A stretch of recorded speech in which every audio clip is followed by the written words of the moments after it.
شاہراہ ہے، چکدر سے کالام تک آپ نے مینگورہ تک دیکھا، بالکل خستہ حالی کا شکار تھا،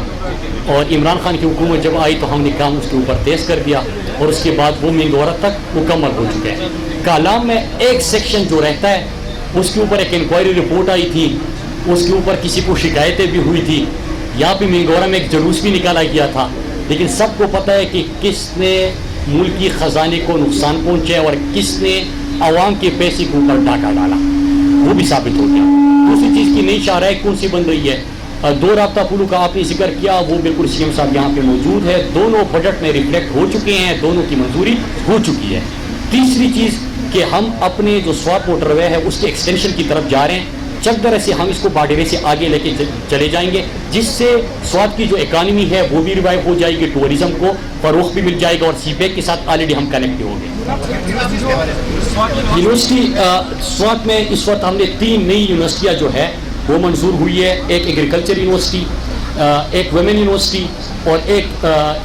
اس کے ساتھ ایگریکلچر ویمن یونیورسٹی اور انجینئر یونیورسٹی،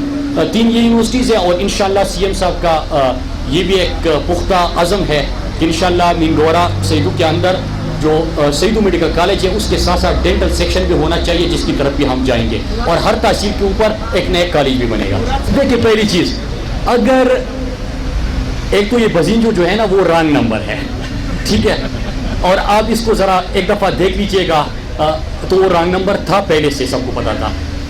ایک دن پہلے تک بلکہ 1 گھنٹے پہلے تک ان کو بڑا یقین تھا کہ ہم جیت جائیں گے، اگر یہ جیت جاتے تو جمہوریت کی فتح ہو جاتی، یہ ہار گئے ہیں تو ملکی اداروں کو نشانہ بناؤ۔ ڈان لیگ سے یہ کہانی شروع ہوئی تھی، ڈان لیگ کا جو نیریٹو تھا وہ یہاں پہ بھی پروموٹ کیا گیا، جو جیل سے آوازیں آتی ہے اپنی کرپشن بچانے کے لیے، لوٹا ہے بے دردی سے ملک کو، اور کوئی بھی چیز ہو جائے، کیونکہ یہ سنجرانی جب منتخب ہوا پہلی دفعہ تو انہوں نے کیا کہا تھا کہ ہم نے اس کو منتخب کروایا، ہمارے سینیٹرز نے ووٹ کیا، مٹھائیاں کھلا رہے تھے ایک دوسرے کو، مٹھائیاں، یہ بلاول، یہ ساری زرداری، یہ مٹھائیاں کھلا رہے تھے، لیکن وہ سینیٹر نے آج بھی 2 سال اس کے ساتھ گزارے تھے، تعلق بنا تھا، اچھا ہاؤس چلایا تھا، انہوں نے ان پر اعتماد کیا، پھر اس کے بعد اداروں کو ٹارگٹ کرتے ہیں، تو ان کو شرم آنی چاہیے، اور یہ بری طرح ایکسپوز ہو گئے ہیں۔ ایک سینٹ کی انہوں نے آواز نکالی تھی، کبھی کہتے کہ عمران خان کو ہم نہیں چھوڑیں گے، کبھی کہتے کہ ہم سینٹ کے چیئرمین کو ہٹا دیں گے، کچھ بھی نہیں کر پائیں گے، انہوں نے پیسہ لوٹا ہے، جیلوں کے اندر بھی ڈالیں گے اور اس سے پیسہ بھی نکلوائیں گے۔